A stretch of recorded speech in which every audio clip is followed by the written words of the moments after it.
ఈ లోకంలో చాలా జ్ఞానాలు ఉన్నాయి. సైంటిస్టులు జ్ఞానం కలిగిన వాళ్ళే, వైద్యం చేసేవాళ్ళు జ్ఞానం కలిగిన వాళ్ళే, పెద్ద పెద్ద కన్స్ట్రక్షన్స్ చేసేటటువంటి వాళ్ళు ఇంజనీర్స్ జ్ఞానం కలిగిన వాళ్ళే.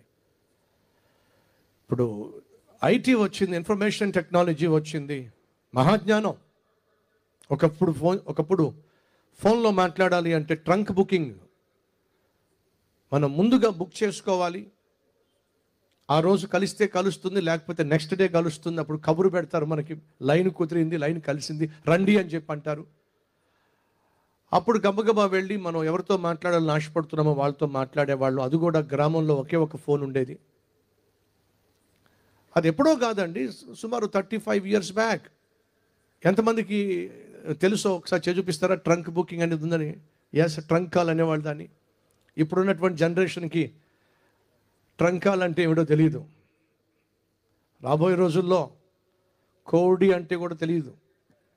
నిజం, జూ పార్క్ వెళ్ళి చూసుకోవాలి మనం కోడుల్ని, కుక్కల్ని, కోడి పుంజుల్ని. అలాంటి పరిస్థితి దాపరించబోతుంది. సరే, ఇప్పుడున్న టెక్నాలజీ ఎవరికైనా ఫోన్ చేయాలంటే వెంటనే ఫోన్ చేయొచ్చు.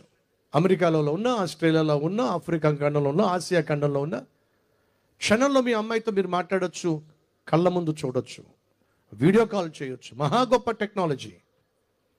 ప్రపంచం ప్రారంభించిన నాటి నుండి 1990 వరకు ఉన్న టెక్నాలజీ ఒకవైపు అయితే, 1990 నుంచి ఇప్పటి వరకు సుమారు 30 సంవత్సరాల్లో ప్రపంచం చూసిన టెక్నాలజీ మహా గొప్పది, మహాజ్ఞానం. బైబిల్ సెలవిస్తుంది, అంచె దినాల్లో జ్ఞానము అధికమగును.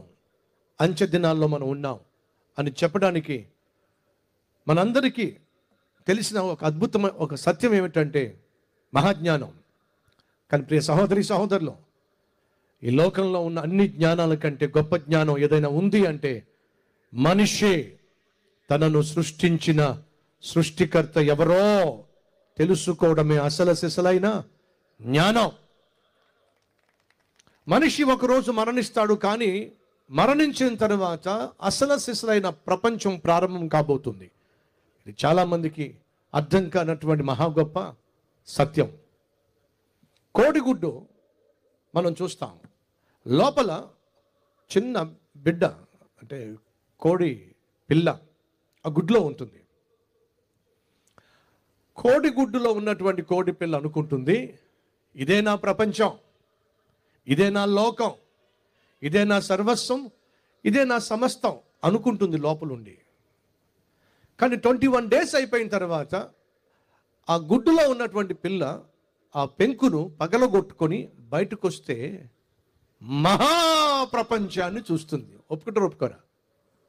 గుడ్డు లోపల ఉన్నటువంటి ఆ కోడి పిల్ల ఎంత ప్రపంచం చూస్తుంది చెప్పండి? చిన్న గుడ్డు, అదే ప్రపంచం అనుకుంటుంది. కానీ ఎప్పుడైతే ఆ పెంకును పగలగొట్టుకుంటుందో బయటకు వస్తే తన కళ్ళ ముందు కనిపించే ప్రపంచం చిన్న ప్రపంచం అంటారా, మహాప్రపంచం. అప్పుడు అర్థమవుతుంది, గుడ్డు లోపట ఉండి అదే ప్రపంచం అనుకున్నానే, కానీ అసలు సిసలైన ప్రపంచం గుడ్డు లోపల కాదు. అసలు సిసలైన ప్రపంచం ఈ గుడ్డును పగలగొట్టుకొని బయటకు వచ్చినప్పుడు అసలు సిసలైన ప్రపంచాన్ని నేను చూస్తున్నాను అనే వాస్తవాన్ని ఆ కోడి పిల్ల గ్రహిస్తుంది. సహోదరి సహోదరుడు వినో, ఈ భూమి మీద నీ జీవితం గుడ్డు లోపల ఉన్నటువంటి జీవితం. ఈ గుడ్డు లోపల ఉన్నటువంటి కోడి ఎంతకాలం ఉంటుంది చెప్పండి? 21 days.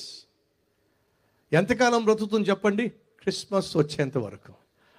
అంతేనండి, క్రిస్మస్ వచ్చేంత వరకు, పండగ వచ్చేంత వరకు, ఎవరికన్నో దాని మీద పడేంత వరకు. ఆ తర్వాత ఏమవుతుంది? మాయమైపోతుంది. సహోదరి సహోదరులు, ఈ గుడ్డు లోపట ఉన్నటువంటి ఆ కోడి పిల్ల అనుకుంటుంది ఇదే ప్రపంచం అనుకుంటుంది. కానీ 21 days తర్వాత అది బయటకు వస్తే మహాప్రపంచాన్ని చూస్తుంది. ఈరోజు నీ వయసు, నా వయసు, మన వయసు అధిక బలం ఉన్నట్లయితే 80 సంవత్సరాలు, 90 సంవత్సరాలు, 100 సంవత్సరాలు. నువ్వు అనుకుంటున్నావు ఇదే ప్రపంచము, ఇదే జీవితము, కాబట్టి నా ఇష్టానుసారంగా జీవించాలి, ఎంజాయ్ చేయాలి అని అనుకుంటున్నావు. కానీ వాస్తవంగా నీ ప్రాణము ఈ భూమి అనేటటువంటి గుడ్డును పగలగొట్టుకొని బయటికి వెళ్తున్నప్పుడు అసలు సిసలైన ప్రపంచాన్ని నీ ఆత్మ చూడబోతుంది. ఆ ప్రపంచానికి ముగింపు లేదు, మరణం లేదు. అది శాశ్వతమైన ప్రపంచం.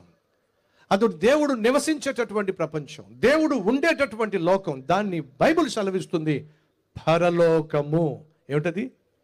పరలోకము అనగా పరిశుద్ధుడైన దేవుడు నివసించే లోకము ఒకటి ఉంది. ఈరోజు నువ్వు నేను ఆలోచించాల్సింది కేవలం భూమి మీద ఉన్నటువంటి ఈ జీవితం కొరకు కాదు. నువ్వు మరణించిన తరువాత నీకంటూ ఒక అద్భుతమైన పరలోకం నీకోసం దేవుడు సిద్ధం చేశాడు. ఆ పరలోకంలో నువ్వు ప్రవేశించాలి. ఈ భూమిని విడిచిపెట్టిన తరువాత